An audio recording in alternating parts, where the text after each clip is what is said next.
Get out, you fucking animals! This isn't Section 8 housing! Linda Morrison explodes through her front door like a rabid beast, her face purple with rage as she storms across her manicured lawn in bedroom slippers. She stops at the property line, jabbing her finger violently at the black family's celebration. You don't belong here. Take your welfare babies and drug dealing back to the ghetto where you came from. A birthday cake sits half-cut on the table as children cower behind their parents.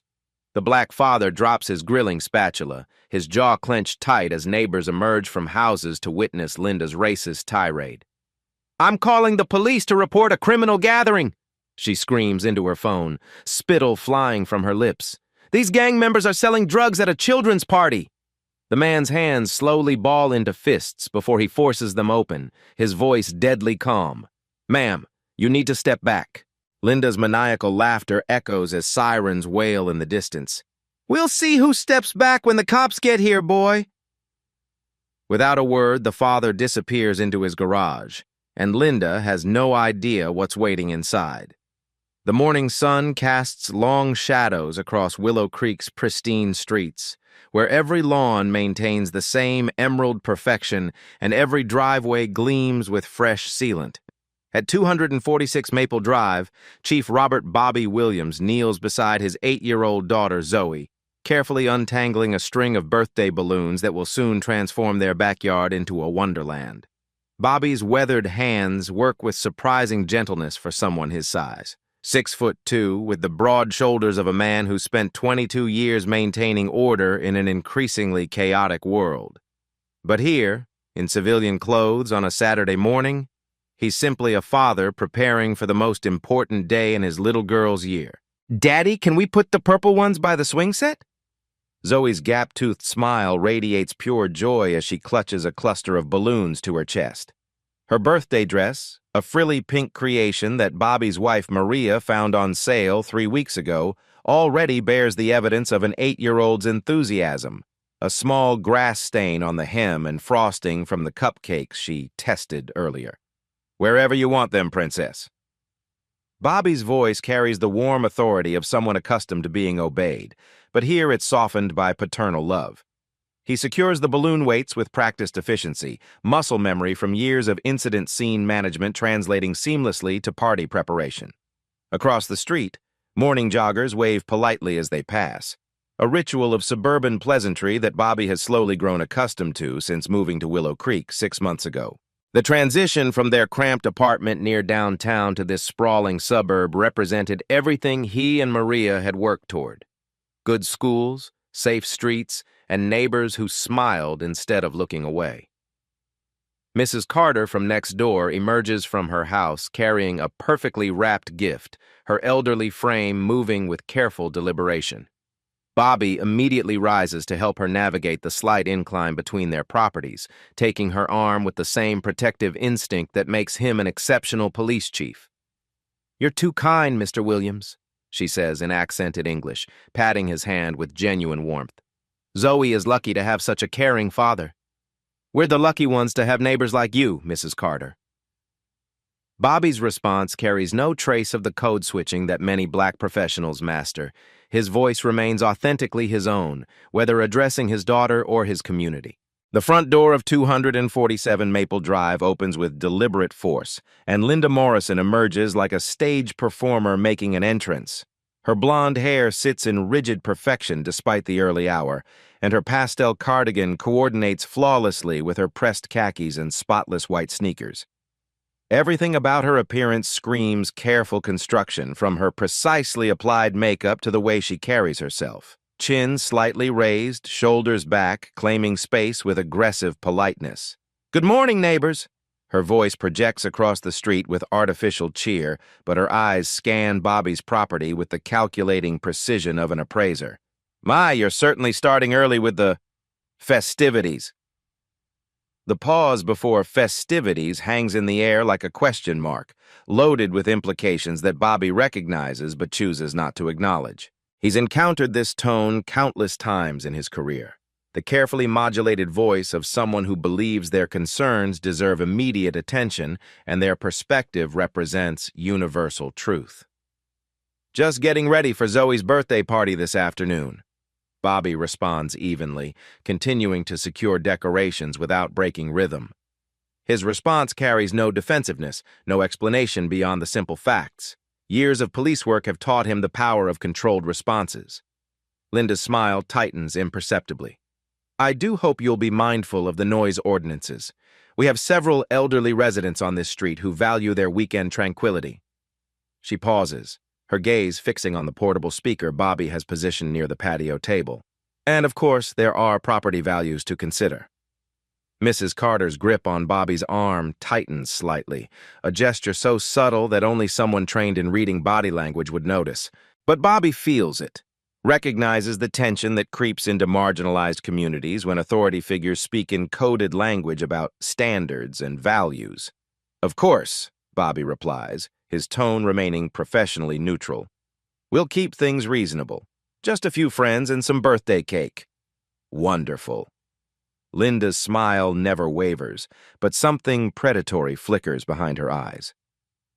I'm sure you understand how important it is to maintain the character of our neighborhood. We've worked very hard to create something special here.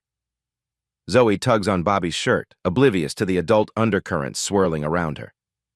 Daddy, when are Marcus and Keisha coming? And will Officer Rodriguez bring her kids too? Linda's eyebrows rise sharply at the mention of multiple families, her mental calculator already tallying potential violations. How many guests are you expecting, if you don't mind me asking? Just family and close friends, Bobby answers, lifting Zoe into his arms with easy strength. Nothing elaborate. I see. Linda's gaze sweeps over their modest decorations, balloons, a small banner, folding tables borrowed from Bobby's precinct, but her expression suggests she's cataloging evidence rather than admiring party preparations. Well, I certainly hope everyone knows where to park. Street parking can become quite congested, and we wouldn't want to block anyone's driveways. Mrs. Carter finally speaks, her voice quiet but firm. The Williams family are wonderful neighbors, Mrs. Morrison. Very considerate. Linda's smile becomes even more brittle. Oh, I'm sure they are. I'm simply looking out for everyone's best interests. She adjusts her purse strap with unnecessary force. Community standards benefit us all. Bobby sets Zoe down gently, his hand resting protectively on her shoulder. The gesture appears casual, but his body language subtly shifts, feet planted, shoulders squared, the unconscious stance of someone prepared to shield what matters most. We appreciate your concern, Mrs. Morrison. Everything will be handled appropriately. I'm certain it will be. Linda's tone drips with false confidence, as if she's already mentally rehearsing her next move. Enjoy your celebration. She retreats toward her house with measured steps, her posture radiating disapproval despite her polite words. As her front door closes with a decisive click, Bobby notices her living room curtains flutter, a sign that observation will continue from a distance. Mrs. Carter shakes her head sadly. Some people carry too much poison in their hearts. Bobby kneels down to Zoe's eye level, his expression softening as he focuses on what truly matters. What do you think, birthday girl? Should we finish decorating so your friends have the best party ever? Zoe's delighted squeal erases the lingering tension as she races toward the backyard, her joy infectious and pure. Bobby follows, but his peripheral vision catches the slight movement of Linda's curtains. 22 years of police work has taught him to recognize when someone is watching, waiting, planning. As the morning progresses and more decorations transform their modest backyard into a child's paradise, Bobby maintains his focus on creating magic for his daughter.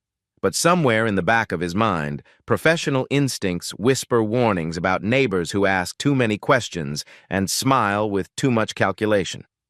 The stage is set for an afternoon that will test everything Bobby believes about community, justice, and the thin line between peace and chaos. By noon, Linda Morrison has positioned herself at her kitchen window like a sentinel, her fingers drumming against the granite countertop as she monitors the escalating situation across the street. What began as modest birthday preparations has evolved into something that violates every principle of suburban order she holds sacred. Three cars now occupy the Williams driveway: a practical Honda sedan, a well-maintained pickup truck, and a compact SUV with soccer ball stickers on the rear window. Additional vehicles line the street, their occupants carrying covered dishes and wrapped gifts toward the backyard celebration. Linda's mental tally climbs with each arrival: 12 adults, at least 8 children, and what she perceives as an invasion of her carefully curated paradise. The portable speaker that concerned her earlier now pulses with hip-hop rhythms that drift across her manicured lawn, each bass note registering as a personal assault on her weekend tranquility. When children's laughter mingles with the music, Linda's jaw tightens until her molars ache. She retrieves her iPhone from the charger and opens the voice memo app, her thumb hovering over the record button. Documentation has always been her strength. As an insurance adjuster, she's learned that details matter, that the right evidence presented properly can shift any narrative in her favor. Saturday, May 15th, 12:47 p.m., she dictates in her most professional tone. Ongoing disturbance at 246 Maple Drive. Excessive noise, overcrowding, multiple vehicles blocking street access. Clear violation of neighborhood covenants and city ordinances. Through the window, she watches Bobby Williams flip hamburgers on a small grill while animated conversations flow around him in both English and Spanish. When a young Latina woman arrives with 2 teenagers and a casserole dish, Linda's suspicions crystallize into certainty. Additional subjects arriving, she continued recording, appear to be gang-affiliated based on clothing and vehicle modifications, potential drug activity masked as family gathering. The truth, visible to any objective observer, tells a completely different story. Bobby's guests represent the diverse fabric of modern policing. Officer Maria Rodriguez from the gang unit brings her teenagers and homemade enchiladas. Detective James Park arrives with his wife and twin daughters. Sergeant Williams from Bobby's old precinct carries a case of sodas and war stories. These are colleagues, friends, chosen family celebrating a little girl's birthday with genuine affection and respect. But Linda sees only confirmation of her worst fears. Too many brown faces, too much comfort, too little deference to the unspoken rules that should govern their upscale enclave. At 1:15 p.m., her breaking point arrives when 8-year-old Zoe Williams shrieks with delight as water balloons explode in the backyard. The sound pierces through Linda's kitchen window like fingernails on a chalkboard, and her carefully maintained composure finally shatters. She grabs her phone and dials 911 with the practiced efficiency of someone who's made this call before. 911 Emergency Services. What's your emergency? Linda modulates her voice to project maximum distress, allowing a tremor to creep into her words. This is Linda Morrison at 247 Maple Drive in Willow Creek. I need police assistance immediately. What's the nature of your emergency, ma'am? There's a large gathering of suspicious individuals at my neighbor's house. They're being extremely loud and aggressive, and I'm concerned for the safety of our neighborhood. Linda's eyes track Bobby's movement as he helps elderly Mrs. Carter to a chair in the shade. To her, his solicitous attention appears calculated, predatory. Are you witnessing any criminal activity, ma'am? Linda's hesitation lasts only a fraction of a second. Yes, I believe so. There are too many people for a normal gathering, and they're acting threatening. I've seen what looks like drug exchanges, and the music is so loud it's clearly designed to mask other activities. Across the street, 10-year-old Marcus Williams shows his younger cousins how to throw a football, their coaching session punctuated by encouragement and high fives. Linda interprets the physical contact as gang signs, the raised voices as aggression. Ma'am, I need you to be specific. What exactly are you seeing that suggests criminal activity? They're trespassing on multiple properties, Linda improvises, watching as a child's ball rolls toward the Carter's yard and Bobby retrieves it. The male subject appears to be the ringleader.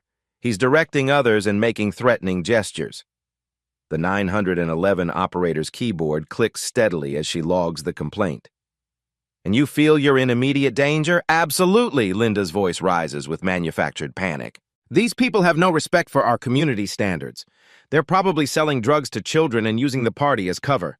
I've seen this before. These types move into good neighborhoods and bring crime with them. Ma'am, we're dispatching units to investigate. Please stay inside your home and do not engage with the subjects. Thank God, Linda breathes, allowing relief to color her voice. Finally, someone who understands what decent people face every day. She ends the call and immediately opens her iPhone's camera, positioning herself at the window for optimal surveillance angles. Every interaction becomes evidence in her narrative. Bobby's confident posture reads as arrogance. His guests' animated conversations suggest conspiracy. The children's exuberant play indicates lack of proper supervision.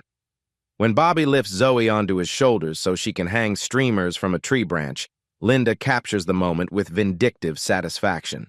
Male subject using child to access elevated positions, she dictates.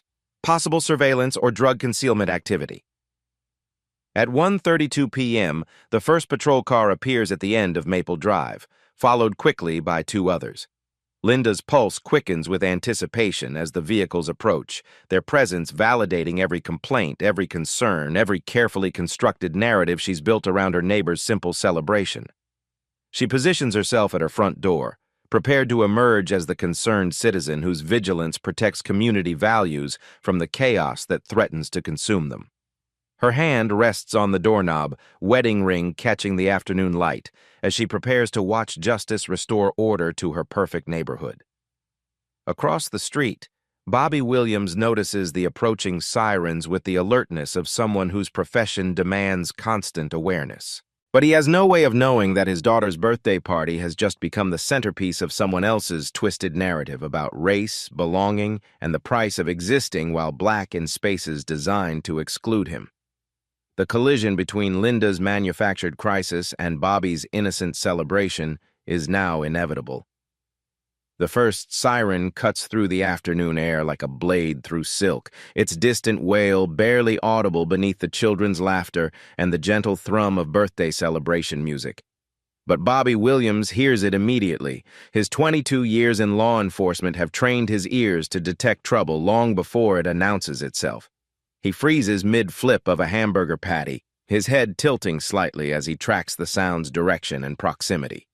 The guests continue their conversations, unaware of the approaching disruption, but Bobby's entire demeanor shifts with predatory alertness. His shoulders straighten, his feet shift to a balanced stance, and his eyes begin scanning the perimeter of his property with the methodical precision of someone assessing threat levels. "Uncle Bobby, when do we get cake?" 10-year-old Marcus tugs at Bobby's arm, his face smeared with barbecue sauce and his energy boundless despite an hour of non-stop play. The boy's innocent question barely registers as Bobby's attention focuses on the growing symphony of sirens, now clearly multiple vehicles, their harmonized wailing growing louder with each passing second. Maria Williams emerges from the kitchen carrying a tray of fresh lemonade, her nurse's intuition immediately detecting the tension radiating from her husband's rigid posture. "Bobby, what is it?" "Sirens," he replies quietly, not wanting to alarm the children but unable to dismiss the growing certainty that their peaceful celebration is about to be shattered. "Multiple units. Coming this way." Officer Maria Rodriguez, off-duty and relaxed in civilian clothes, catches Bobby's tone and automatically straightens, her own professional instincts engaging. "How many?" "3, maybe 4. Bobby sets down his grilling tongs with deliberate care, his movements becoming economical and purposeful. Still about 2 minutes out. The change in atmosphere is subtle but unmistakable. The adults begin unconsciously gravitating toward their children, conversations becoming quieter, laughter less spontaneous. Even without understanding the specifics, everyone senses that something is wrong. 8-year-old Zoe appears at Bobby's side, her birthday crown slightly askew and her face flushed with excitement from the afternoon's festivities. "Daddy, why do you look worried? Did somebody get hurt?" Bobby kneels down to her eye level, his large hands gentle as he adjusts her crown. This moment, his daughter's concerned face, her trust absolute and unquestioning, crystallizes everything at stake. No baby, nobody's hurt. Sometimes police have to drive fast to help people, that's all. But even as he reassures his daughter, Bobby's mind races through possibilities. Domestic violence calls generate this kind of response. Armed robberies, gang activity, major accidents. His mental Rolodex of emergency scenarios provides no logical explanation for multiple units converging on their quiet suburban street during a children's birthday party. The sirens grow louder, their urgent call now impossible to ignore. Several neighbors emerge from their houses, drawn by the unusual commotion in their typically peaceful enclave. Mrs. Carter appears on her front porch, clutching her sweater despite the warm afternoon, her weathered face creased with concern. Detective James Park sets down his plate of potato salad, his expression grim as the sound crescendos. "Chief, this doesn't feel random." "No, it doesn't." Bobby's voice carries the calm authority that has guided him through 2 decades of crisis management, but his eyes reflect a growing understanding of what's about to unfold. He's been black in America too long to believe in coincidences when police converge on spaces where he's simply trying to exist.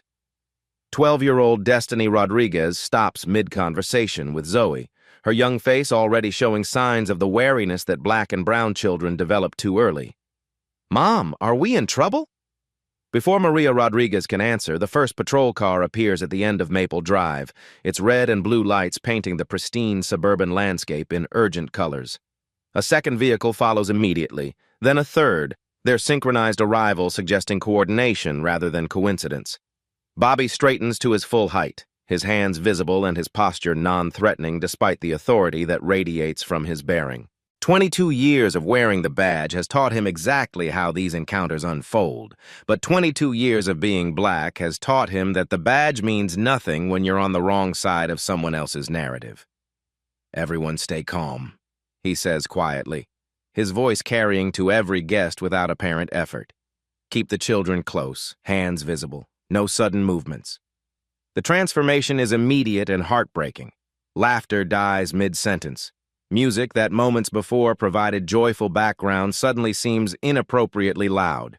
Adults instinctively position themselves between the approaching vehicles and their children, muscle memory from too many similar situations overriding the logic that should protect innocent birthday celebrations. Maria Williams moves to Bobby's side, her presence both supportive and protective.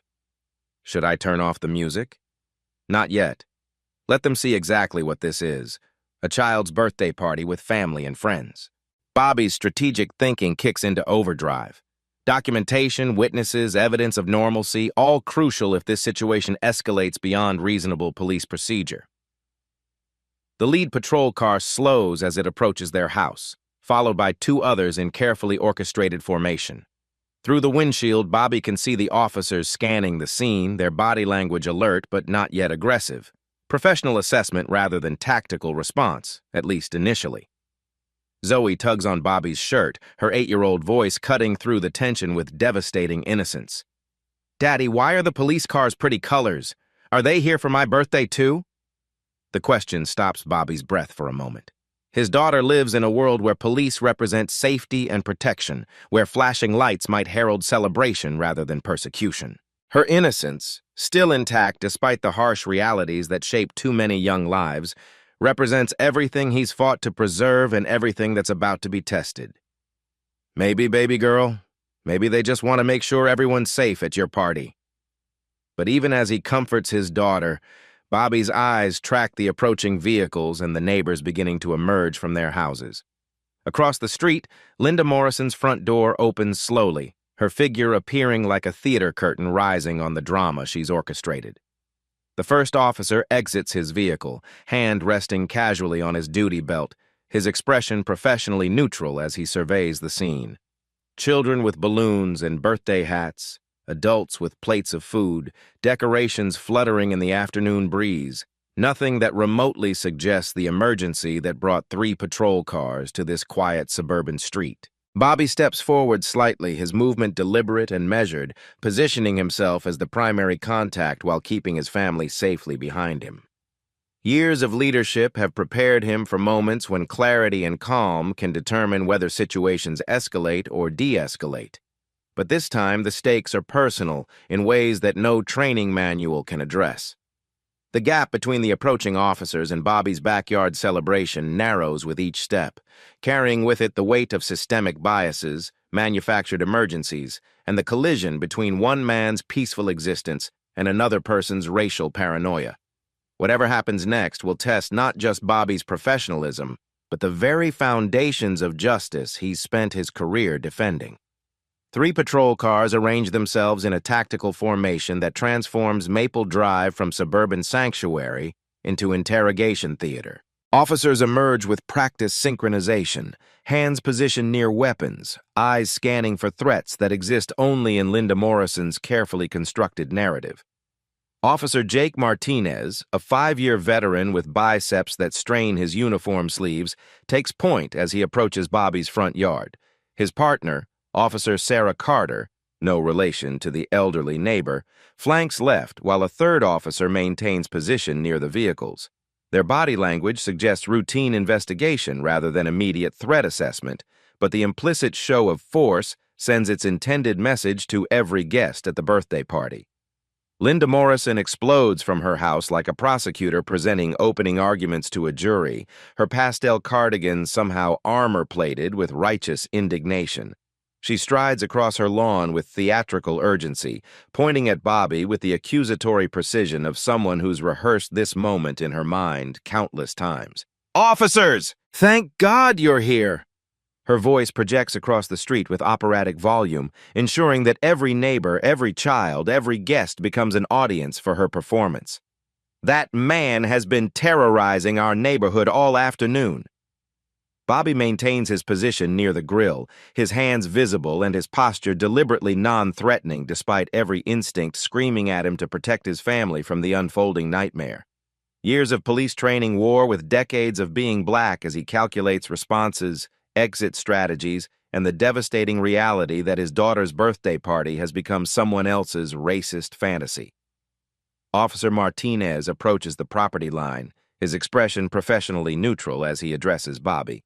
"Sir, we received a complaint about a disturbance. Mind if we have a quick word?" "Of course, officer."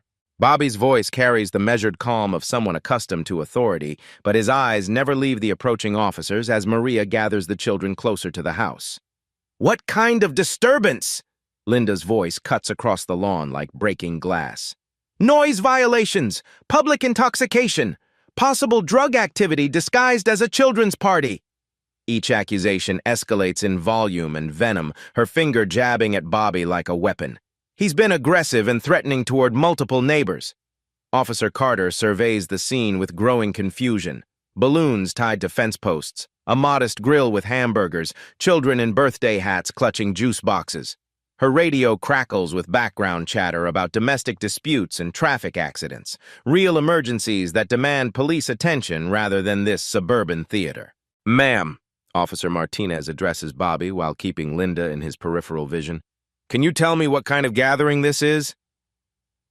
"My daughter's 8th birthday party," Bobby responds evenly, gesturing toward Zoe, who peeks out from behind her mother's legs. "Family and friends. We've been here since noon." "He's lying!"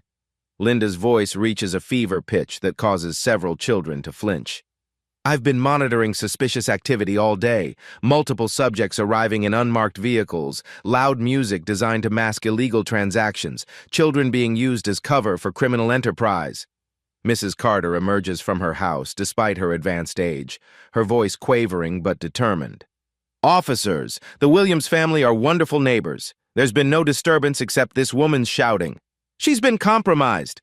Linda whirls toward the elderly woman with manic intensity. "They probably threatened her into compliance." This is exactly how these criminal organizations operate: intimidation and false narratives. The accusations pile upon each other like toxic debris, each claim more outrageous than the last. Officer Martinez's training manual never covered situations where birthday parties become criminal conspiracies in the mind of a caller, where children's laughter transforms into evidence of gang activity through the lens of racial paranoia. Officer Sarah Carter steps forward with diplomatic precision. "Sir, do you have identification? And can you provide a guest list for today's gathering?" Bobby nods calmly, reaching slowly toward his back pocket. "Of course, my driver's license is right here. Don't let him reach for anything." Linda's shriek pierces the afternoon air with the desperation of someone whose narrative is beginning to crumble. "He could have weapons. Gang members always carry weapons." The officers tense at Linda's outburst, hands instinctively moving toward their duty belts as Bobby freezes with his hand halfway to his wallet. The moment crystallizes into dangerous possibility. One wrong movement, one nervous reaction, one split-second misinterpretation could transform a birthday party into a tragedy that makes national news. "Sir, please move very slowly," Officer Martinez instructs, his voice professional but tight with sudden tension. Bobby complies with exaggerated deliberation, his movements precise and telegraphed as he extracts his wallet. But as he opens it to reveal his driver's license, Linda's voice cuts through the air with vindictive triumph. "Look at his body language! Look how he's positioning himself! That's tactical awareness! He's obviously had military or gang training!" She turns to the officers with conspiracy-laden intensity. "Check his record! I guarantee he has prior arrests, probably weapons charges, definitely drug-related offenses." The third officer, a rookie named David Kowalski, whose nervous energy betrays his inexperience, speaks up from his position near the patrol cars. "Should we request backup for a potential gang investigation?" Linda's eyes light up with vindictive satisfaction. "Yes! Finally someone with common sense! This whole street could be compromised!" Officer Martinez shoots his rookie colleague a warning look. "Let's assess the situation first, Kowalski." But Linda pounces on the rookie's suggestion like a predator sensing wounded prey. "Officer, I've lived in this neighborhood for 12 years. I know when something doesn't belong. These people moved in 6 months ago and immediately the character of our community started changing. Property values dropping, strange cars at all hours, loud parties every weekend." "Ma'am, this appears to be the first party we've been called to," Officer Carter interjects, consulting her notepad. "There's no record of previous complaints about this address." "Because you people don't take suburban safety seriously." Linda's voice reaches new levels of hysteria, her careful composure completely abandoned. "You wait until someone gets shot, until children get corrupted by drug dealers, until decent families are driven from their homes by these criminals." 8-year-old Zoe begins to cry, her birthday joy dissolving into confusion and fear as the woman across the street screams accusations at her father. The sound of his daughter's distress cracks Bobby's professional composure for just a moment. His jaw tightens, his shoulders square, and something dangerous flickers behind his eyes. "Ma'am, you need to calm down." Officer Carter addresses Linda with growing irritation. "We're conducting an investigation." "Investigation? This is a raid! This is exactly what these people deserve." Linda's voice reaches hysteric proportions, her careful suburban facade disintegrating into raw bigotry. "They move into our neighborhoods, they bring their violence and their drugs and their ghetto mentality, and then they act like victims when decent people try to protect their families." Detective James Park steps forward from the group of guests, his off-duty status irrelevant to his protective instincts. "Officers, I'm Detective Park with the County Sheriff's Department. This is a birthday party for an 8-year-old girl." Linda's face contorts with rage at this new information. "More lies, more cover-up! They're all working together!" She points at the diverse group of guests with manic accusations. "Look at them! Different gangs coordinating territory, using children as human shields!" Officer Martinez's patience begins to fray as Linda's accusations become increasingly unhinged. "Ma'am, can you be specific about what illegal activity you've actually witnessed?" "Everything. The loud music, the multiple vehicles, the suspicious conversations in foreign languages." Linda's desperation grows as her narrative fails to convince the responding officers. "And look at him. Look how calm he is. That's guilt. That's deception." Bobby's wallet remains open in his hands, his driver's license clearly visible, but he makes no move to hand it over while Linda's accusations fly around him like bullets. 22 years of wearing a badge have taught him that sometimes patience and professionalism can diffuse situations that aggression would only escalate. "Officers," he says quietly, his voice cutting through Linda's hysteria with measured authority. "I believe there's been a significant misunderstanding about the nature of today's gathering." "There's no misunderstanding," Linda screams, her composure completely shattered. "You don't belong here! Take your criminal friends and get out of our neighborhood before someone gets hurt!" Officer Kowalski, emboldened by Linda's passionate testimony, steps forward with rookie enthusiasm. "Sir, we're going to need you to disperse this gathering immediately while we investigate these allegations." "Kowalski," Officer Martinez warns, but the damage is done.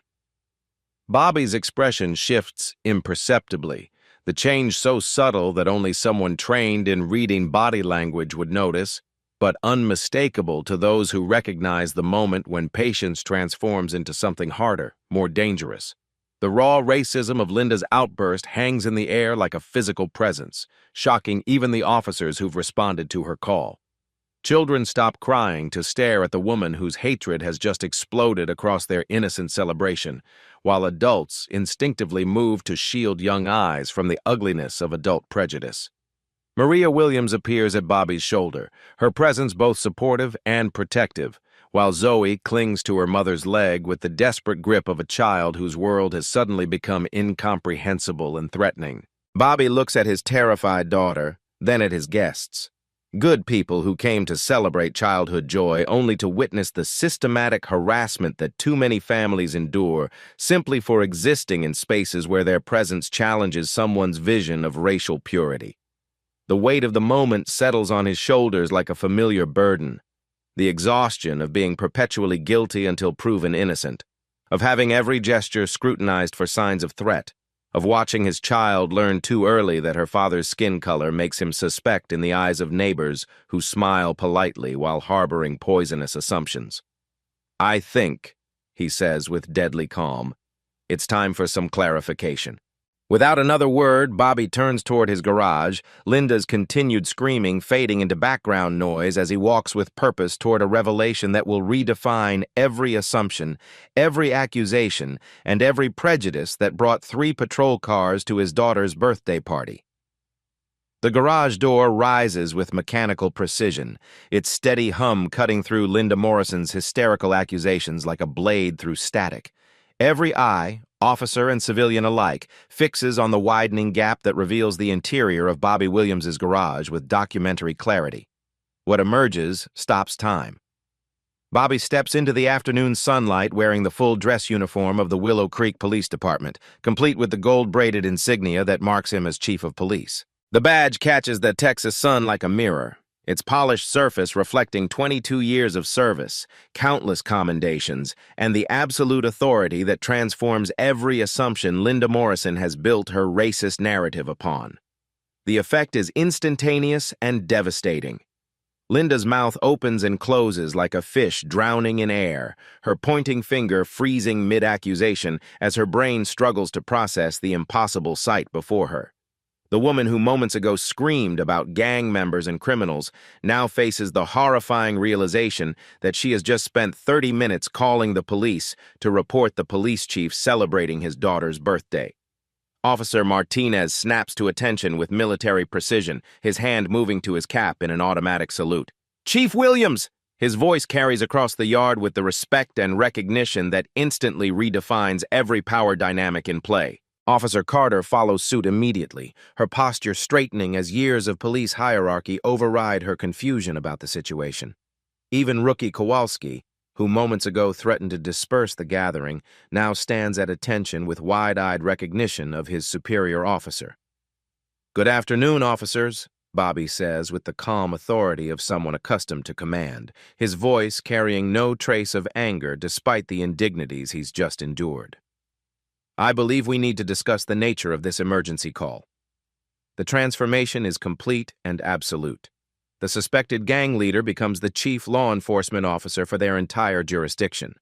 The threatening criminal becomes the man whose signature appears on every commendation, every promotion, every policy that governs how police interact with their community." Linda staggers backward as if physically struck, her face cycling through confusion, horror, and dawning comprehension of the magnitude of her mistake. The woman who built her identity around protecting suburban values from dangerous outsiders has just discovered that the most dangerous person on Maple Drive exists only in her own poisoned imagination. "Sir," Officer Martinez struggles with the awkwardness of addressing his chief while surrounded by the evidence of Linda's false accusations. "We responded to a complaint about suspected criminal activity." Bobby's gaze sweeps over his officers with professional assessment, then shifts to Linda with the measured attention of someone studying a fascinating specimen of human behavior. "I see. And what specific criminal activity did you observe upon arrival, Officer Martinez?" A children's birthday party, sir, with what appears to be family and friends celebrating in a backyard setting. Martinez's report carries the careful neutrality of someone realizing that his day has become significantly more complicated. Interesting. Bobby's tone remains conversational, but something underneath suggests that this conversation will be remembered and documented. And the complainant's specific allegations? Officer Carter consults her notes with visible discomfort. Noise violations, suspected drug activity, gang gathering, and threats to neighborhood safety, sir. The silence that follows her recitation carries the weight of institutional reckoning. Every guest, every neighbor, every child understands that they are witnessing the moment when systemic racism collides with actual authority, when manufactured fear meets professional competence. Bobby's attention turns to Linda, who seems to shrink with each passing second. Ma'am, I believe you called 911 to report suspicious activity at this address? Linda's voice comes out as a barely audible whisper. I didn't know. I thought. You thought what exactly? Bobby's question carries the patient tone of someone conducting an official investigation, but the steel underneath suggests that her answer will have consequences far beyond this embarrassing moment. I thought there was the noise. Linda's carefully constructed narrative crumbles like a house built on sand, each word revealing the fundamental emptiness of her accusations. Detective Park steps forward from the group of guests, his shield now visible on his belt. Chief, several of us can provide testimony about the complainant's specific statements and behavior over the past hour. Thank you, Detective. I'm sure that will be helpful. Bobby's acknowledgement carries the weight of formal procedure beginning, the transformation of a personal harassment into an official investigation. Officer Rodriguez emerges from the crowd of guests, her own badge visible. Sir, the complainant made specific allegations about gang activity and drug dealing, with particular emphasis on the racial composition of your guests. The documentation phase has begun, and Linda Morrison finally understands that her day of playing neighborhood vigilante has evolved into something far more serious. The police chief she tried to have arrested is now conducting an official investigation into her abuse of emergency services, and every word she's screamed for the past hour exists as evidence against her. Young Zoe Williams peers around her mother's legs, her birthday crown still perched on her head as she tries to understand why the mean lady across the street looks so scared. Daddy, why is everyone being so quiet now? Bobby kneels down to his daughter's level, his uniform crisp and official, but his voice soft with paternal love. Sometimes grown-ups make mistakes, Princess, and sometimes those mistakes have to be fixed. He rises and addresses his officers with the authority that has guided his department through countless crises. Officers, I want a complete report on today's incident filed by end of shift. Include the complainant's specific allegations, the response protocols followed, and any witness statements you can gather. Yes, sir. Martinez responds, already mentally drafting the report that will become part of Linda Morrison's permanent record. Linda finally finds her voice, desperation replacing her earlier bravado. Chief Williams, sir, I didn't mean, I was just trying to protect the neighborhood. Bobby's expression doesn't change, but something in his eyes suggests that protection means something entirely different to him than it does to her. Ma'am, I suggest you contact a lawyer. Abuse of emergency services carries significant penalties, and false reporting can result in both civil and criminal liability. The woman who spent her afternoon playing judge, jury, and executioner now faces the reality of actual justice, administered by the man she tried to destroy with lies and racial prejudice. As neighbors begin emerging from their houses with phones raised, documenting this unprecedented reversal of fortune, Bobby Williams stands in his driveway. No longer a suspected criminal, but revealed as the chief law enforcement officer whose authority will determine how this story ends. The first phone had started recording before the garage door fully opened, but by the time Bobby Williams emerged in his police chief uniform, at least 7 different devices were capturing the moment from multiple angles. Mrs. Patterson from 2 houses down live-streamed directly to Facebook. Teenage neighbor Marcus Johnson uploaded to TikTok with shaking hands. Even elderly Mr. Rodriguez, who rarely used his smartphone beyond phone calls, instinctively knew this moment demanded documentation. Within 90 seconds of Bobby's reveal, the first video hit social media with the caption, Racist Karen calls cops on police chief's daughter's birthday party # Willow Creek chief #. Karen's gone wild # justice served. The algorithmic gods of viral content smiled upon the footage. Everything about the incident struck social media gold. Clear audio capturing Linda's racist tirade, crystal clear video of Bobby's authoritative emergence in full uniform, and the priceless moment when Linda's face cycled through confusion, horror, and dawning humiliation. The visual contrast between her hysterical accusations and his calm professionalism created content that practically demanded to be shared. By 3:47 p.m., barely 25 minutes after the confrontation, #Willow Creek Chief was trending on Twitter. The hashtag accumulated 1,700 mentions in the first hour as the video spread across platforms like digital wildfire.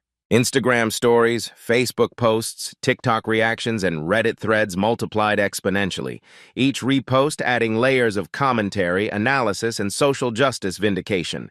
Twitter exploded with real-time reactions that captured the raw emotion of witnessing instant karma. Bruh, I cannot with this level of satisfaction. Imagine calling the police on the police chief because you're racist. Received 23,000 likes and 8,400 retweets within 2 hours. The responses split along predictable but passionate lines, creating virtual battlegrounds in comment sections across every platform. Progressive voices rallied with vindicated fury. This is what systemic racism looks like. Karen literally called the police to complain about the police chief existing while black. Share this everywhere. The tweet garnered 12,000 retweets within 2 hours, spawning thousands of quote tweets, adding personal experiences with similar harassment. Counter-narratives emerged almost immediately from conservative social media ecosystems. Context matters. We don't know what really happened before the camera started rolling. This looks staged for social media clout. #fake news, #setup, #media manipulation. These defensive posts accumulated their own engagement, creating parallel conversations that questioned the incident's authenticity while avoiding its obvious racial dynamics. But the raw footage spoke for itself with devastating clarity. Linda Morrison's voice, captured with documentary precision, provided undeniable audio evidence of racial bias masquerading as community concern. Her specific language, "those people," "ghetto mentality," "don't belong here," and the particularly damaging "take your criminal friends and get out," became quotable evidence of the coded racism that communities of color navigate daily. Instagram influencers with massive followings began posting reaction videos within hours. Maya Rodriguez, a lifestyle influencer with 890,000 followers, posted a 15-minute Instagram live session breaking down the incident. Y'all, this is why we keep saying that being successful, being educated, being a literal police chief doesn't protect you from racism. This man was grilling burgers for his baby girl and had to endure this woman's hatred just for existing in his own backyard. Local news stations picked up the story by 5 p.m., their evening newsroom meetings completely restructured around the viral phenomenon occurring in their coverage area.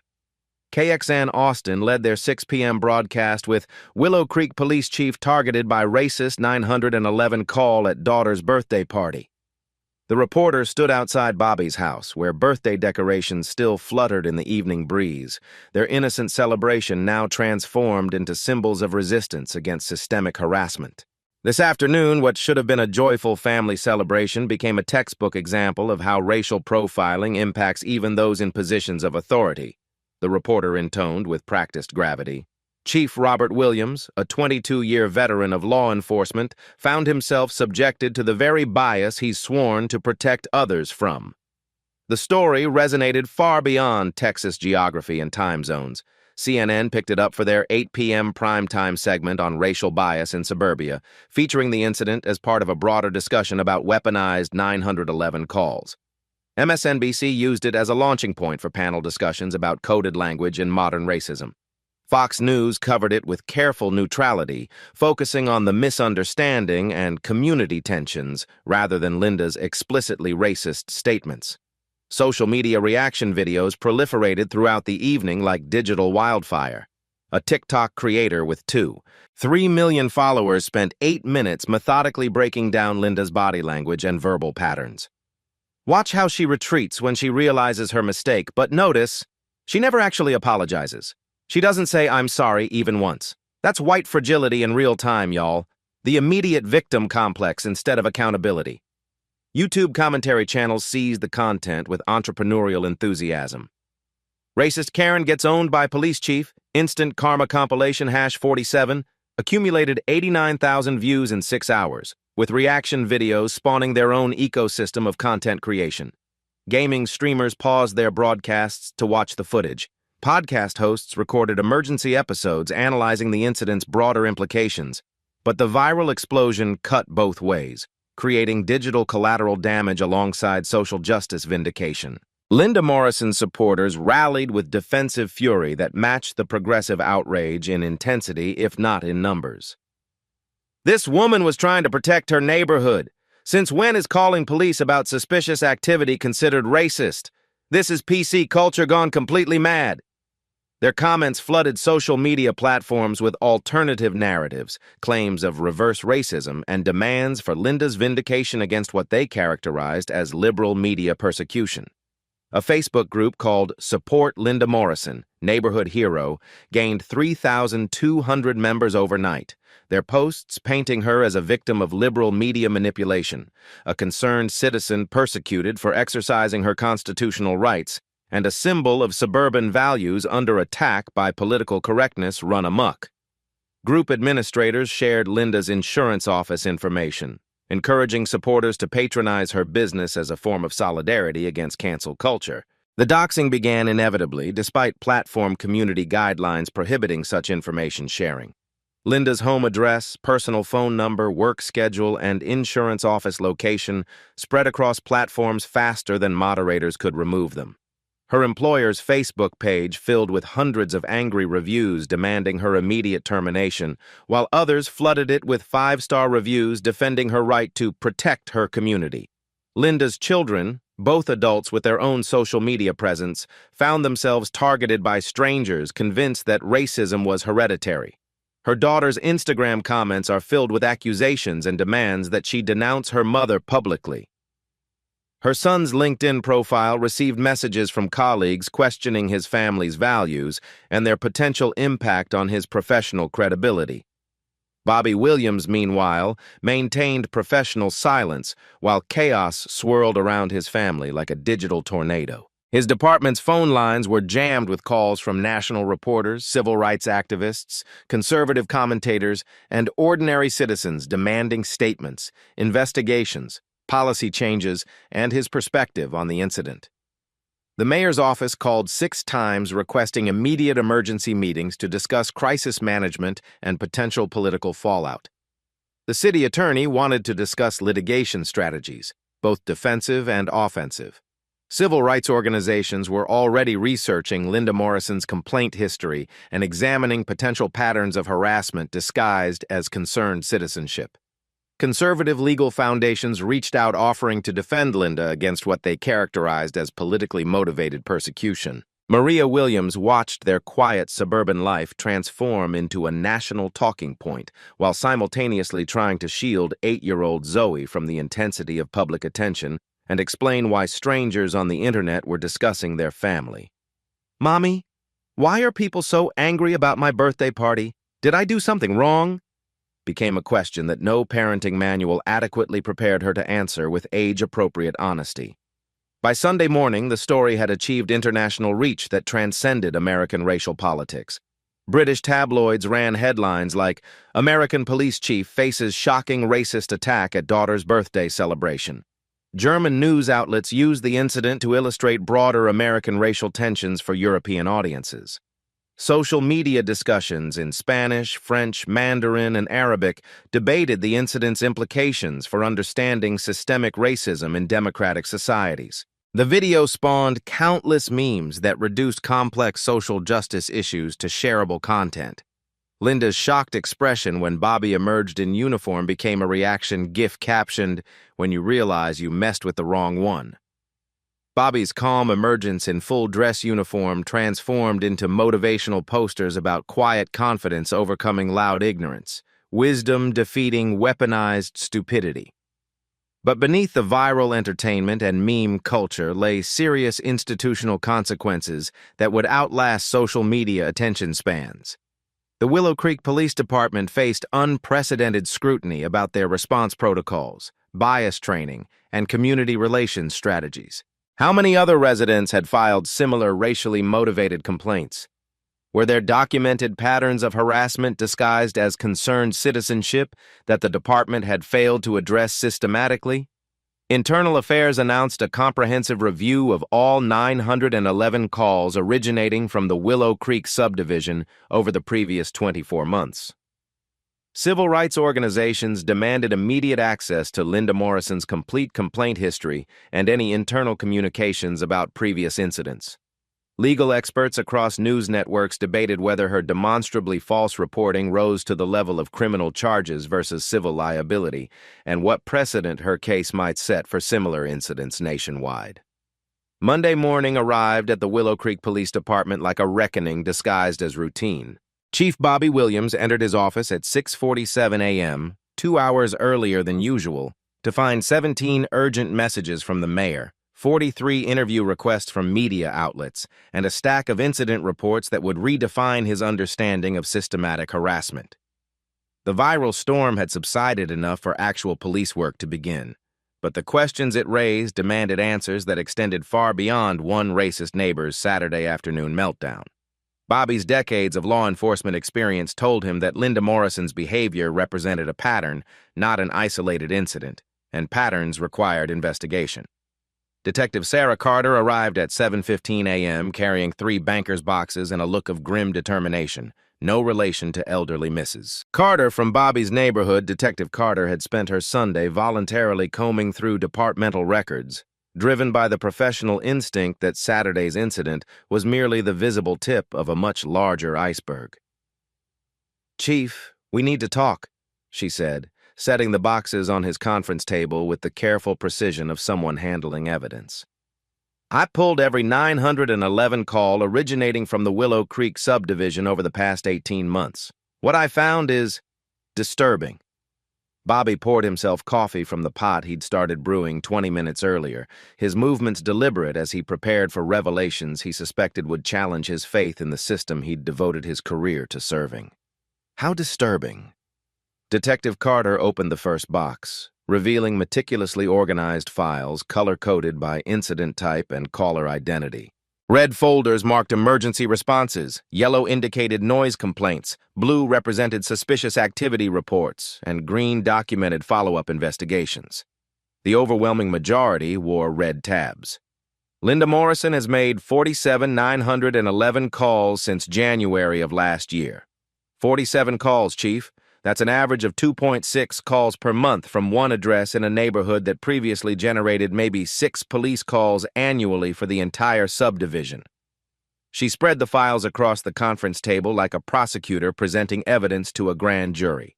Each folder contained audio transcripts, response logs, incident summaries, and officer notes that painted a picture of systematic abuse of emergency services disguised as concerned citizenship. "Tell me about the pattern," Bobby said, settling into his chair with the focused attention he reserved for major case briefings. "Every single call involves people of color," Detective Carter reported, consulting her handwritten analysis notes that represented 12 hours of meticulous documentation. 23 calls about black residents, 16 about Latino families, 5 about Asian households, and 3 about families she couldn't clearly identify ethnically but described as foreign-looking or Middle Eastern types. Bobby's coffee mug stopped halfway to his lips. 47 calls. 0 about white residents. 0. Not one complaint about noise, parking, or suspicious activity involving white neighbors. But she's called about birthday parties, graduation celebrations, family barbecues, children playing basketball in driveways, teenagers washing cars, elderly residents gardening in their own yards, and families walking their dogs through the subdivision. Detective Carter's voice carried the controlled anger of someone who'd spent 12 hours documenting institutional failure. The second box contained audio transcripts that read like a masterclass in coded racism.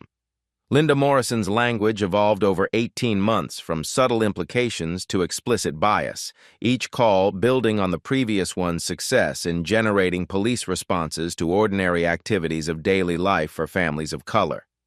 January 15th of last year, Detective Carter read from the earliest transcript. There's suspicious activity at 312 Oak Street. Multiple vehicles, loud music, people coming and going at all hours. Response: 2 units dispatched. Found the Ramirez family celebrating their grandmother's 70th birthday with 3 generations of relatives. March 8th. Possible drug activity at 428 Pine Drive. Young men gather in the garage, exchange packages, lookouts posted. Response: officers discovered the Thompson teenagers working on a car restoration project with their father, a mechanic teaching his son's auto repair skills. May 22nd. Trespassing and theft in progress at 156 Maple Circle. Subjects accessing property without permission, removing items. Response: officers found the Kim family's adult children helping their parents move furniture as they renovated their living room. Bobby reviewed the files with growing incredulity. Each incident report documented police resources deployed to investigate ordinary family life, neighborhood gatherings, and routine activities that became suspicious only when filtered through Linda Morrison's racial paranoia. The pattern revealed itself with mathematical precision. Normal activities performed by white families generated no calls, while identical activities performed by families of color triggered emergency responses. The escalation is systematic, Detective Carter continued, pulling out a timeline she'd constructed. Early calls used vague language about suspicious activity and unusual gatherings. By summer, she's alleging specific crimes like drug dealing and gang activity. By fall, she's claiming to witness weapons, threats to community safety, and organized criminal enterprises. And our response? Bobby asked, though he suspected the answer would implicate his entire department in systematic racial harassment. We responded to every call, every single one. Detective Carter's admission carried the weight of institutional complicity that would haunt his department for years. Officers followed standard protocol, investigated thoroughly, filed complete reports, and found no evidence of criminal activity in 46 of 47 cases. The one exception was a noise violation issued during the Martinez family's quinceañera that went past 10 p.m. on a Saturday, a celebration that white families regularly held without complaint or police contact. The third box contained the most damning evidence: internal communications between officers, dispatchers, and supervisors about Linda Morrison's calls. Email chains revealed growing frustration with obvious false reports, but no systematic effort to document patterns or implement consequences for abuse of emergency services. Officer Martinez had written to his supervisor in June. Morrison calls are becoming routine burdens on patrol resources. Obvious racial bias pattern emerging. Request guidance on response protocols and potential intervention strategies. The supervisor's reply: continue standard response procedures. Document everything thoroughly. CYA protocol in effect. Detective Rodriguez had flagged Morrison's address in the computer system with a detailed note. Frequent caller with pattern of unsubstantiated claims. Often involves families of color engaging in normal activities. Exercise caution with response assumptions and document evidence thoroughly. But the warnings never translated into policy changes, supervisor training, or intervention strategies. The 911 dispatcher I spoke with yesterday told me they've been concerned about Morrison for 8 months, Detective Carter reported. Multiple dispatchers have discussed flagging her calls for automatic supervisor review, but current department policy requires standard emergency response to all reports, regardless of caller history or pattern recognition. Bobby studied the comprehensive timeline Detective Carter had constructed, mapping Morrison's calls against demographic changes in the Willow Creek subdivision. The correlation was undeniable and mathematically precise. As more families of color moved into the upscale neighborhood, Morrison's emergency calls increased proportionally while her language became increasingly inflammatory. January 2023, Willow Creek subdivision was roughly 78% white according to census updates. Morrison averaged 2 calls per month, Detective Carter explained, pointing to her statistical analysis complete with charts and demographic overlays. By December 2023, 62% white, due to an influx of professional families of color seeking quality schools and safe neighborhoods. Morrison's calls increased to 3.1 per month. By March 2024, 54% white as the neighborhood's reputation for good schools attracted diverse families. Her calls peaked at 4.2 per month, with increasingly specific allegations of drug dealing, gang activity, and threats to community safety that required SWAT consultation on 2 occasions. The data revealed Morrison's 911 calls as a systematic campaign of harassment designed to make families of color feel unwelcome in their own neighborhood through repeated police contact. Each false report represented an attempt to criminalize ordinary existence, transforming birthday parties into drug deals and family gatherings into gang activity through the weaponization of law enforcement bias. Have any of the families filed formal complaints about repeated police contact? Bobby asked, dreading the answer. Detective Carter opened a supplementary folder thick with documentation. 6 families have contacted our community liaison officer about feeling systematically targeted. The Johnson family moved away last September, citing constant police harassment and feeling like criminals in our own home as primary factors in their decision to relocate to a different school district. Mrs. Martinez told Officer Rodriguez that her children now panic whenever they hear sirens anywhere in the neighborhood. Her 8-year-old son asks if they're in trouble every time a police car drives down their street. The family has stopped hosting gatherings entirely. The Park family, Detective Park's relatives who moved here from California, stopped hosting family gatherings after 3 Morrison-generated police visits in 2 months. They told responding officers they felt like suspects under surveillance in their own backyard. Bobby absorbed the systematic nature of the harassment with growing anger that threatened his professional composure. Morrison had weaponized his department against innocent families, transforming police officers into unwitting agents of racial intimidation. Every response validated her complaints. Every investigation legitimized her suspicions. Every police visit reinforced her neighbors' sense that they were perpetually suspect in their own community. "What's our legal exposure?" Bobby asked, his mind shifting to institutional liability and potential federal litigation. "Significant and multifaceted," Detective Carter admitted, consulting legal research she'd compiled. "Civil rights violations under Section 1983, selective enforcement patterns, institutional racism facilitated by official policy. Any of these families could have viable federal lawsuits against the department, the city, and potentially individual officers." Morrison's false reports meet Texas criteria for criminal charges, including abuse of emergency services, filing false police reports, and harassment, but prosecuting her might require admitting our pattern of enabling racial harassment. The irony wasn't lost on Bobby. Prosecuting Morrison for abusing the system might require acknowledging that his department had enabled that abuse through passive complicity and administrative indifference to obvious patterns of racial bias. Detective Carter pulled out her final piece of evidence.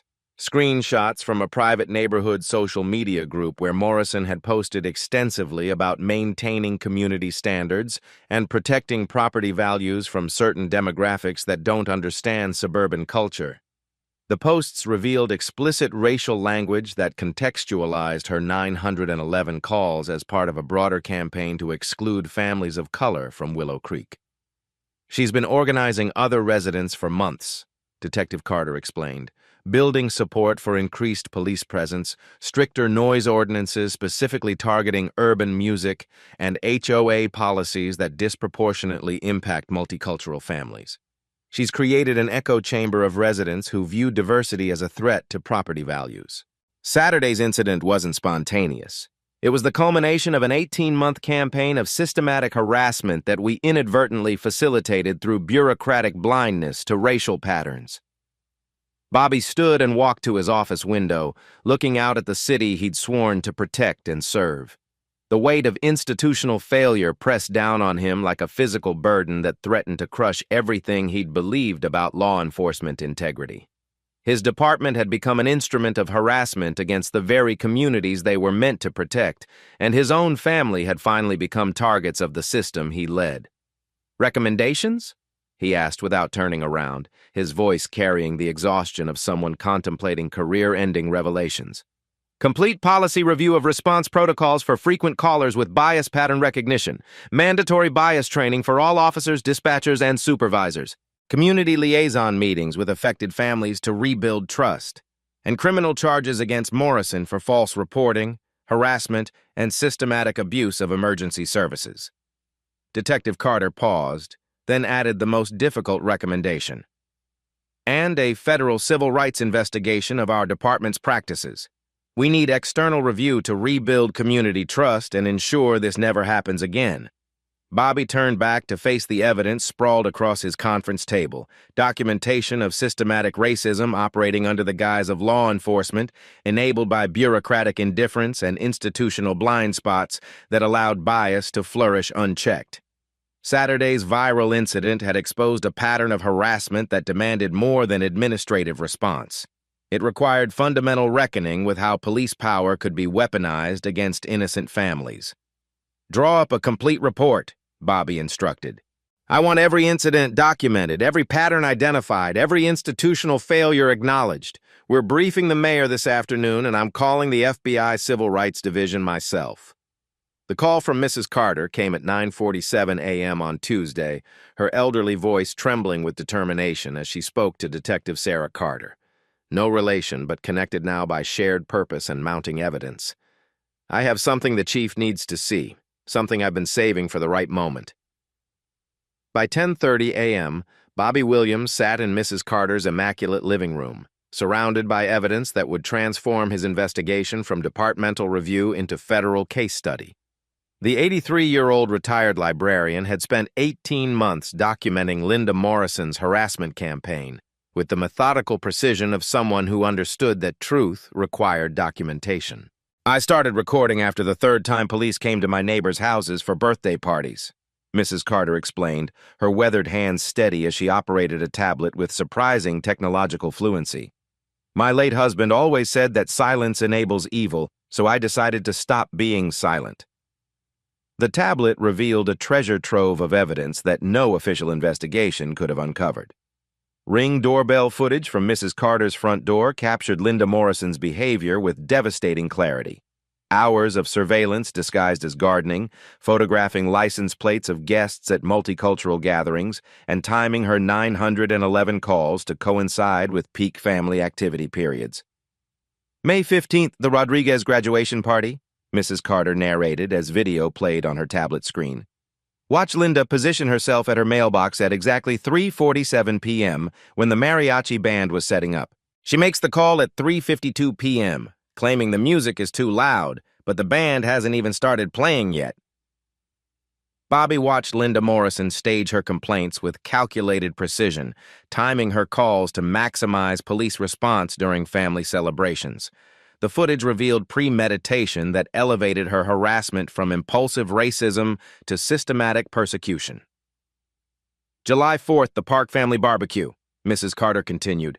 Linda calls 911 at 2:15 p.m., claiming gang activity and possible weapons. But look at the timestamp. This is 30 minutes before Detective Park's family even arrives. She's calling about activities that haven't happened yet. Detective Sarah Carter took notes with growing amazement as Mrs. Carter's archive revealed the depth of Linda Morrison's deception. Each video contradicted official 911 transcripts, exposing false claims, manufactured evidence, and deliberate timing designed to weaponize police responses against innocent families. The most disturbing incident was October 12th, Mrs. Carter said, her voice hardening with controlled anger. The Thompson family's son came home from college with friends for his birthday.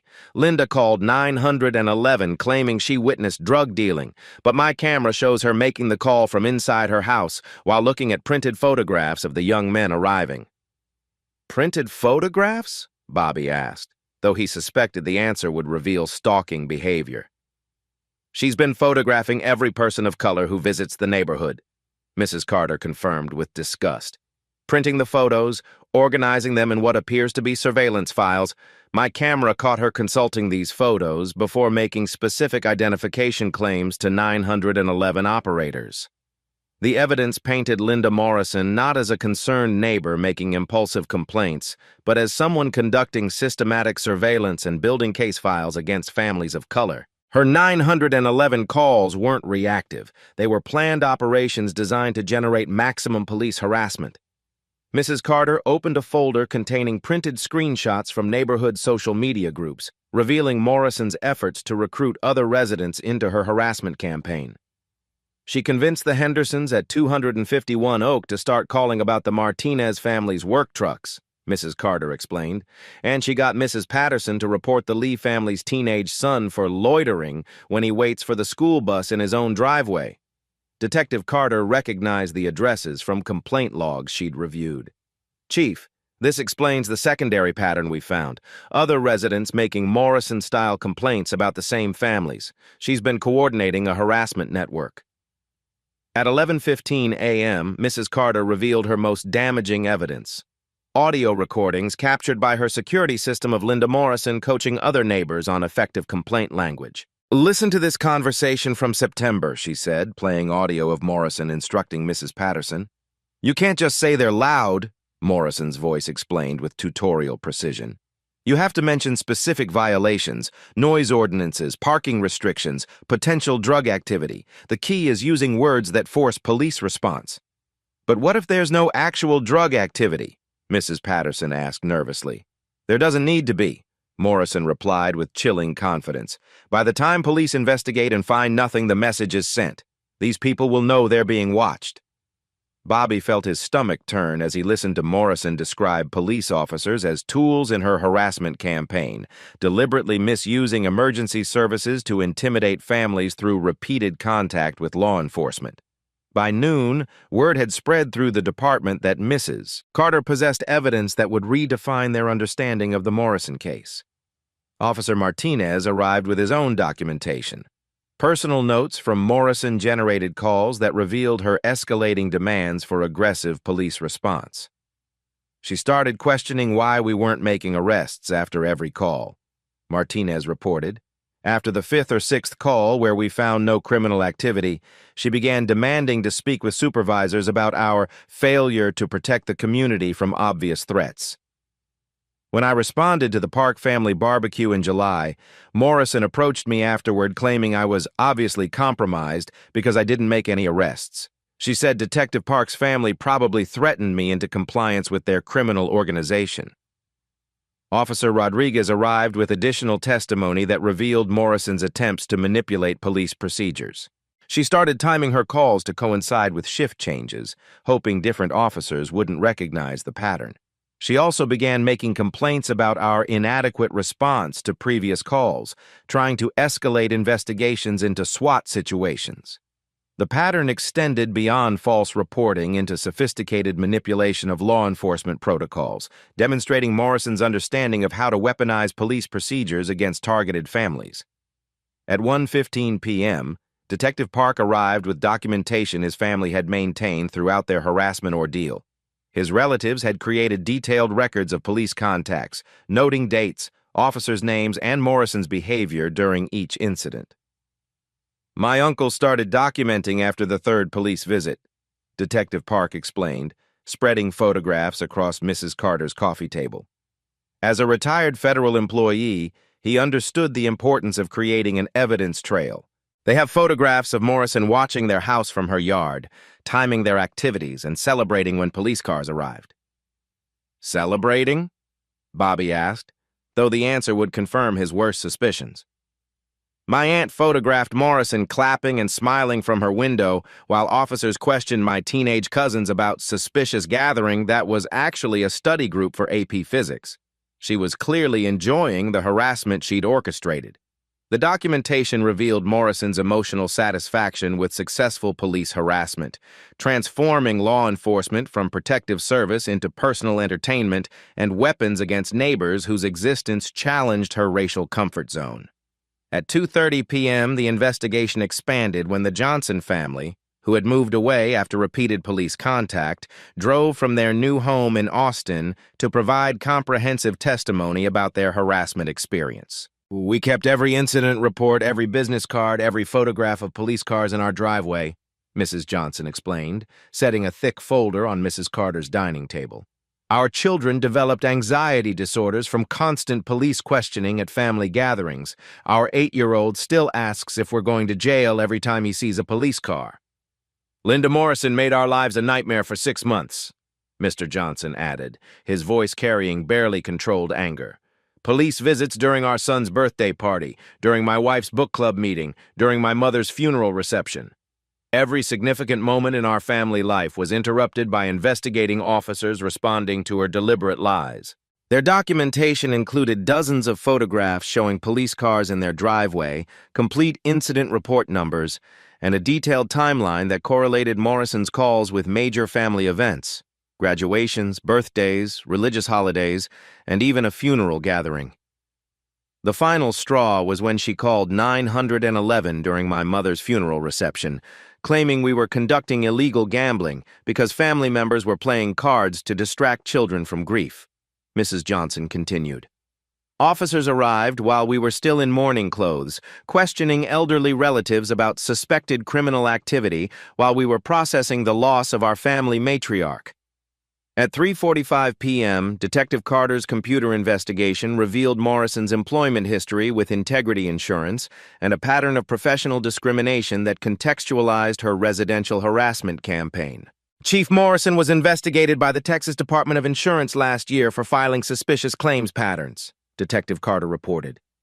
Multiple complaints documented her systematically denying claims from minority policyholders while approving identical claims from white clients. The investigation found statistical evidence of racial bias in her professional decision-making, but she received only a written reprimand and mandatory diversity training. Her supervisor described the behavior as concerning but not criminal enough for termination. The discovery revealed Morrison's bias as systematic rather than situational, extending from her professional discrimination into a residential harassment campaign. Her 911 abuse represented one facet of a broader pattern of using institutional power to discriminate against people of color in multiple spheres of her life. At 4:15 p.m., Mrs. Carter provided her most shocking revelation: recorded evidence of Morrison coordinating with other residents to create false narratives that would justify increased police presence in the neighborhood. She organized what she called community safety meetings at her house, Mrs. Carter explained, playing audio from one such gathering.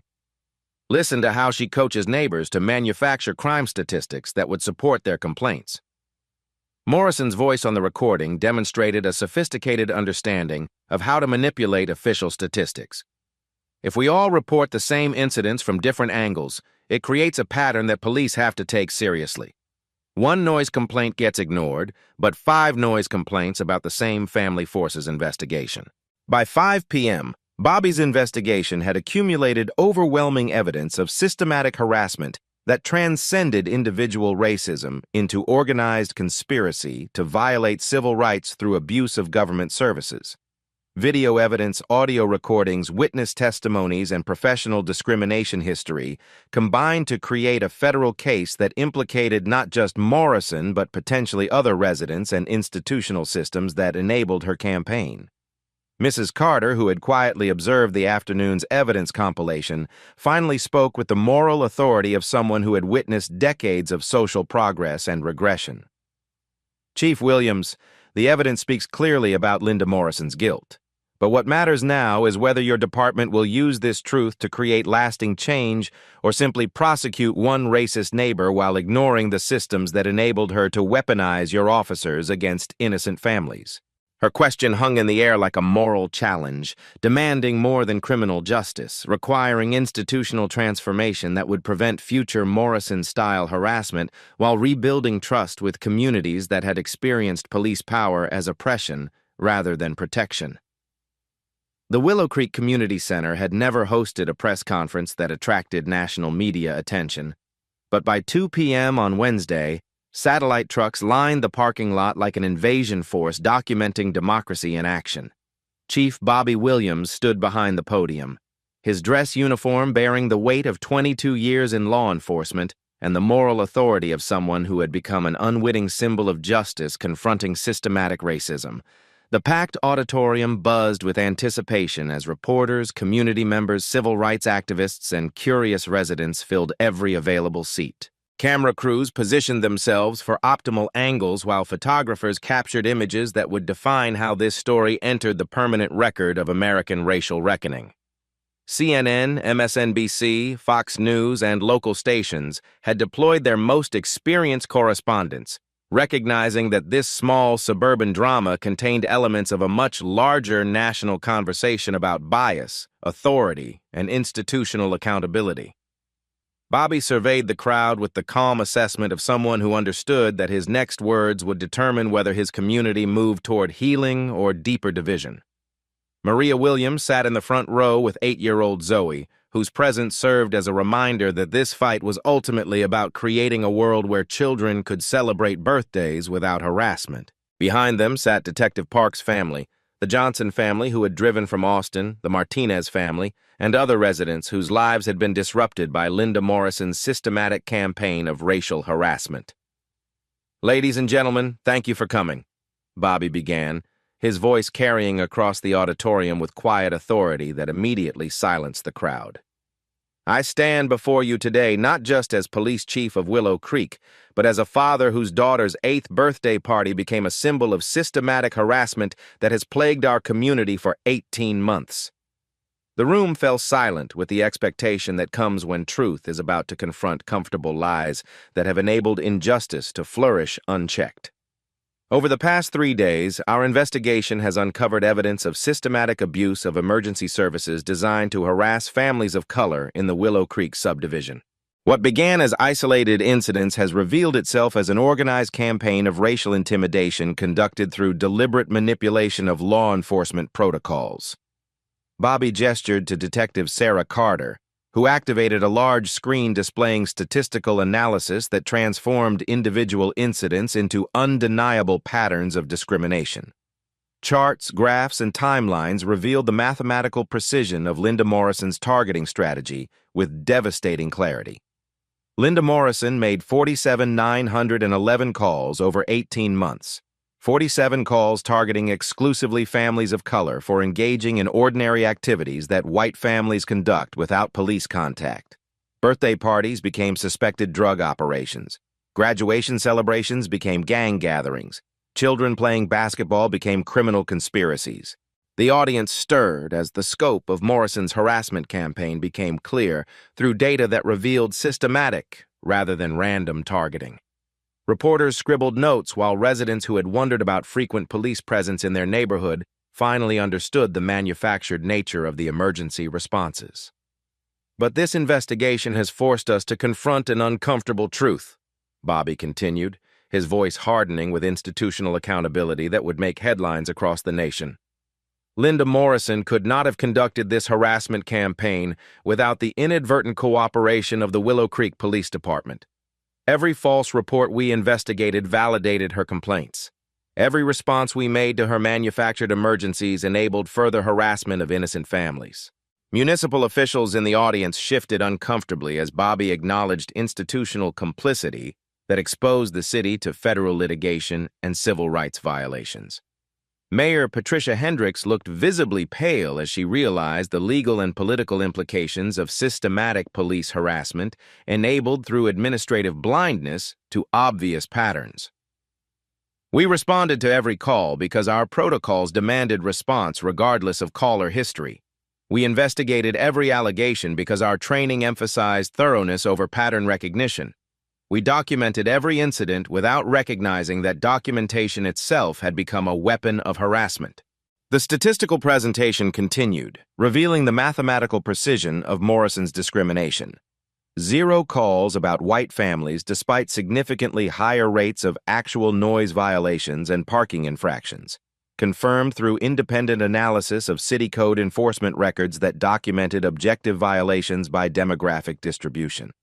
The evidence we've compiled includes video recordings of Miss Morrison staging complaints before activities occurred, audio recordings of her coaching other residents to manufacture criminal allegations, and testimony from multiple families who were driven from their homes by systematic police harassment disguised as community safety concerns.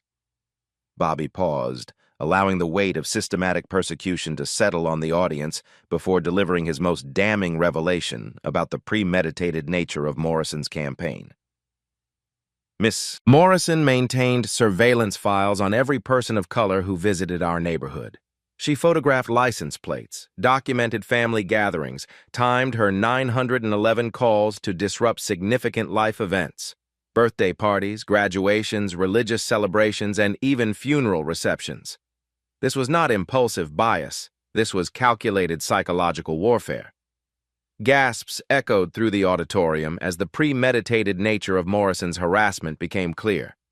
Several community members who had assumed her complaints were legitimate reactions to neighborhood changes now understood they had witnessed systematic stalking and harassment disguised as community concern.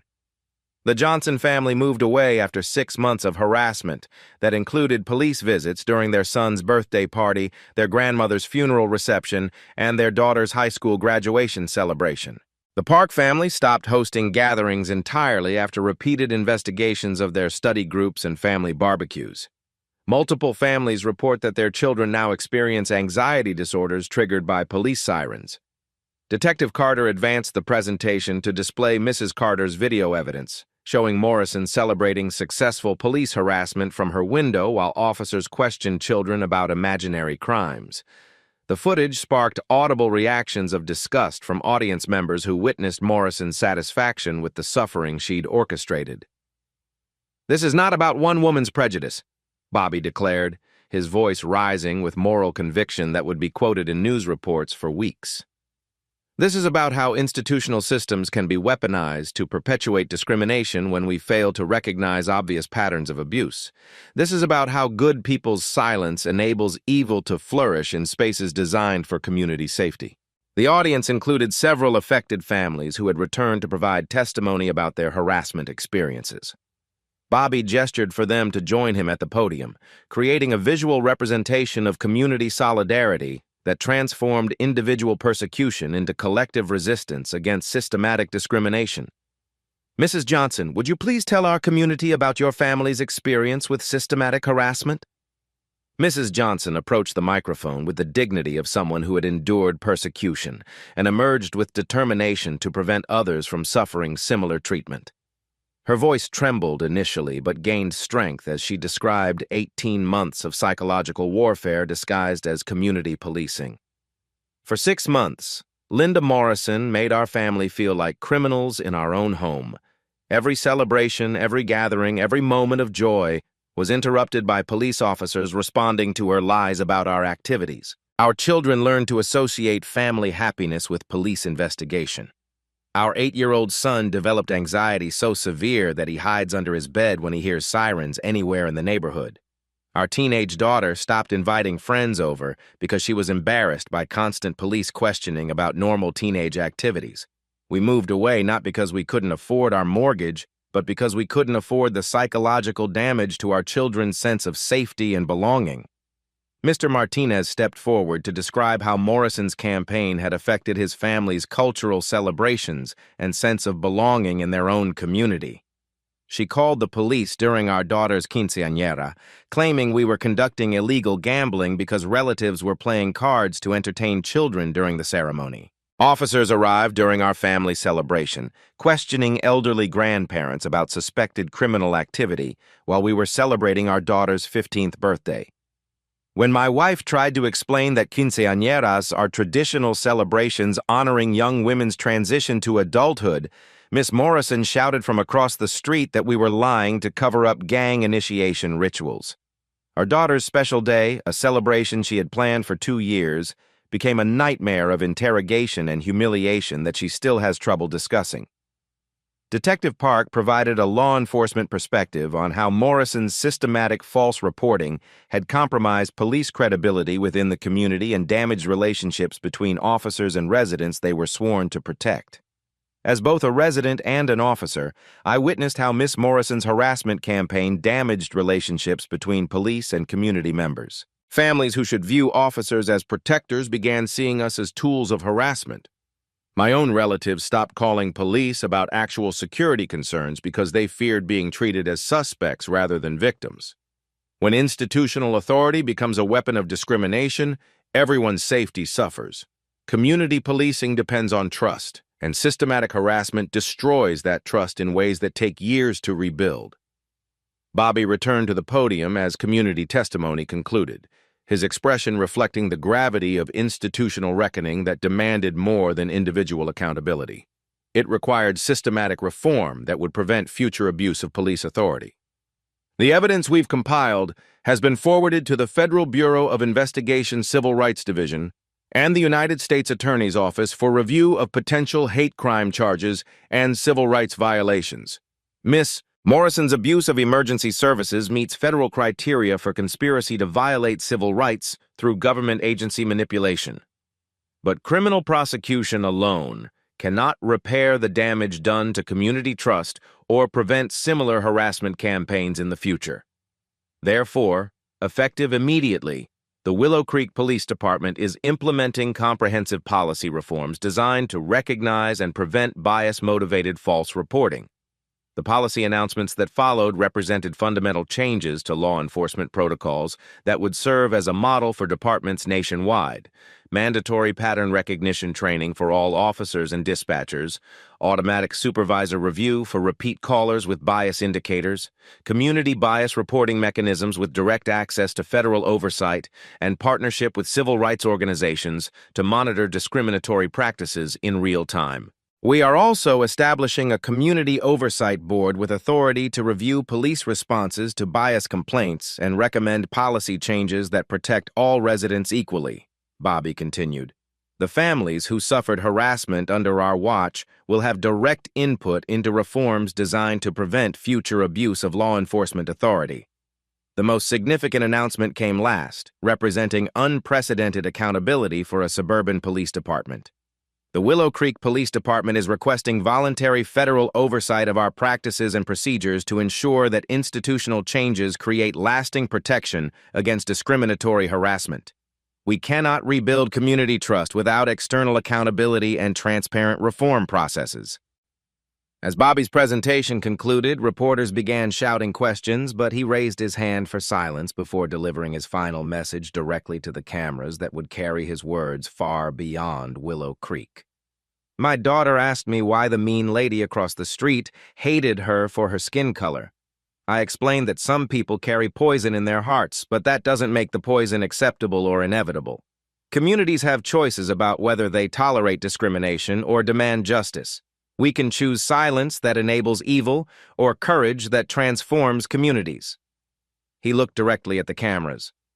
Linda Morrison's harassment campaign succeeded for 18 months because good people remained silent while their neighbors suffered persecution. But silence is also a choice, and today we choose to speak truth that demands justice.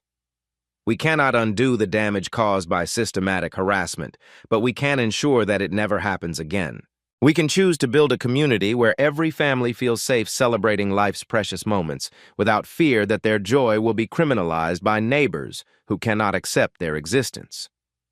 The 20 seconds of absolute silence that followed Bobby's closing words created a moment of collective reflection that photographers captured as a symbol of community pause before moral awakening and commitment to change. When applause finally erupted, it began with the affected families and spread throughout the auditorium like a wave of solidarity that transcended racial lines and embraced shared humanity over tribal prejudice. 6 months later, the afternoon sun cast golden light across Maple Drive as children's laughter echoed from the Williams family backyard once again. But this time, the celebration carried deeper meaning. It was the first annual Unity Day, born from the ashes of hatred and transformed into a symbol of community healing that drew families from across Willow Creek and beyond. Chief Bobby Williams stood at the same grill where Linda Morrison's harassment campaign had reached its explosive conclusion, but now he wore civilian clothes and a smile that reflected hard-won peace. The backyard that had become a battleground for racial justice now hosted representatives from 12 different cultures, their children playing together with the unconscious ease that adults spend years trying to reclaim. Zoe Williams, now 9 years old and slightly taller, moved between groups of children with the natural leadership skills that suggested she might follow her father into public service someday. Her birthday crown from 6 months ago had been replaced by a Unity Day badge that she wore with the pride of someone who understood that her birthday party had changed more than just her family's life. "Daddy, Mrs. Rodriguez brought the mariachi band again," Zoe announced, tugging on Bobby's sleeve with infectious enthusiasm. "And the Park family is teaching everyone to make Korean tacos." The cultural fusion represented everything Linda Morrison had tried to prevent. A neighborhood where diversity wasn't just tolerated but celebrated, where different traditions enriched community life rather than threatening imaginary property values. Across the street, 247 Maple Drive stood empty, its for sale sign bearing the weight of Morrison's legal consequences. Federal hate crime charges had resulted in 2 years of federal probation, community service requirements, and civil restitution payments that would continue for the next decade.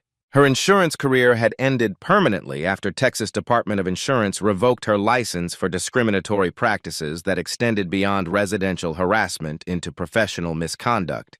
More importantly, her systematic abuse of emergency services had sparked legislative reforms that made bias-motivated false reporting a felony offense throughout Texas, with Linda Morrison's case serving as the primary example in training materials for police departments statewide. Detective Sarah Carter arrived with her own family, carrying a folder of updates that transformed individual accountability into systematic reform. "Chief, the FBI released their preliminary findings on our federal oversight review," she reported, setting the folder on a picnic table decorated with flags from every nation represented in Willow Creek. "Complete vindication of our reform protocols," she continued with satisfaction. "Zero complaints of bias-motivated harassment since implementation. Community trust surveys show 89% confidence in police fairness, up from 34% before the Morrison incident." The statistics reflected more than policy changes. They documented cultural transformation that had rippled far beyond one suburban neighborhood. Bobby's press conference had inspired similar reforms in departments across Texas and neighboring states, while his voluntary request for federal oversight had become a model for police accountability nationwide. Mrs. Carter, now 84 and moving with careful deliberation, approached Bobby with a wrapped gift that carried symbolic weight beyond its modest appearance. "Chief Williams, this is for Zoe," she said, her voice carrying the warmth of someone who had witnessed evil transform into justice through community courage. "It's a photo album documenting how our neighborhood has changed since your family stood up to hatred. Every family celebration, every new resident welcome party, every moment of joy that Linda Morrison tried to destroy, all preserved as evidence that love defeats fear when good people refuse to remain silent." Bobby accepted the gift with the reverence it deserved, understanding that Mrs. Carter had continued her documentation project but shifted focus from recording harassment to preserving healing.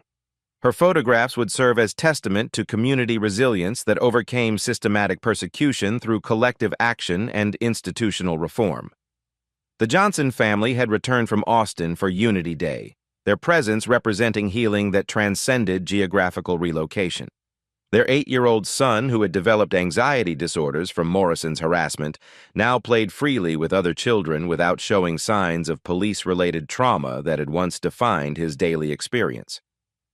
"We're considering moving back," Mrs. Johnson told Bobby as they watched their son demonstrate his recovery through uninhibited play.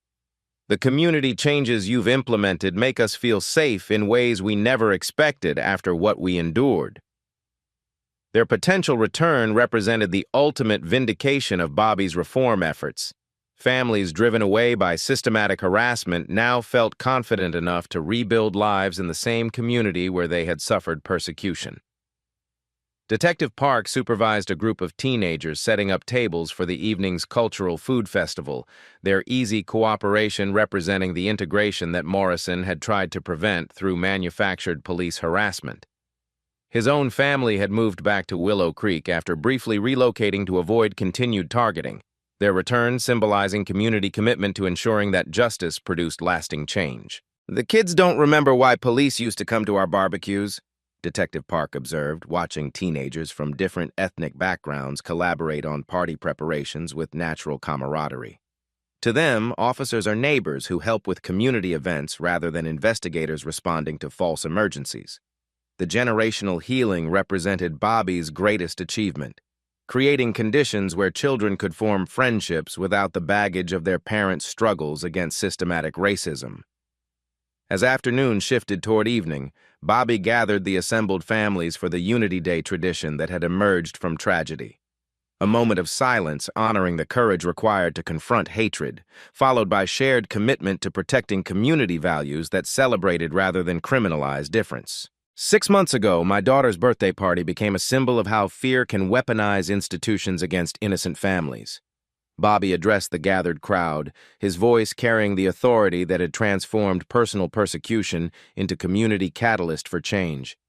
Today we celebrate proof that communities can choose healing over hatred, justice over prejudice, and courage over the comfortable silence that enables evil to flourish unchecked. The moment of silence that followed carried different weight than the shocked pause after his press conference. This silence reflected collective gratitude for transformation achieved through individual courage, multiplied by community support. When the silence ended, children's laughter resumed with renewed energy while adults continued conversations that spanned languages, cultures, and the shared understanding that diversity strengthened rather than threatened their neighborhood's character. As evening approached and families began gathering their children for bedtime routines, Bobby stood in his driveway looking at the community that had emerged from systematic harassment. The Unity Day celebration had demonstrated possibilities that extended beyond his family's personal vindication. It had proven that institutional change could create lasting protection for vulnerable communities. Maria Williams joined him in the gathering twilight, their shared silence reflecting the peace that comes from fighting good fights and achieving meaningful victories. "Think it will last?" she asked, voicing the question that haunted every hard-won social progress. Bobby considered the policy changes, federal oversight, community engagement, and most importantly, the children playing together without consciousness of the racial barriers that had once divided their parents. "It has to," he answered with conviction born of experience. "Because silence enabled Morrison's harassment to flourish, and our voices created the change that stopped it." As stars appeared above Willow Creek, Bobby Williams understood that his family's ordeal had produced something precious, evidence that ordinary people could confront systematic injustice and win not just individual vindication, but lasting institutional change that protected future generations from similar persecution. The uniform hanging in his garage remained ready for duty, but tonight it represented service to a community that had chosen justice over comfortable prejudice, and made that choice permanent through courage that transformed harassment into healing. This story shows that change is possible when communities choose courage over silence. Have you witnessed bias in your neighborhood? Share your experiences in the comments. Like this video if you believe communities can heal from systematic racism. Subscribe for more stories of justice overcoming prejudice. Most importantly, what will you do when you see injustice in your own community? The choice between silence and action defines whether hatred flourishes or healing begins.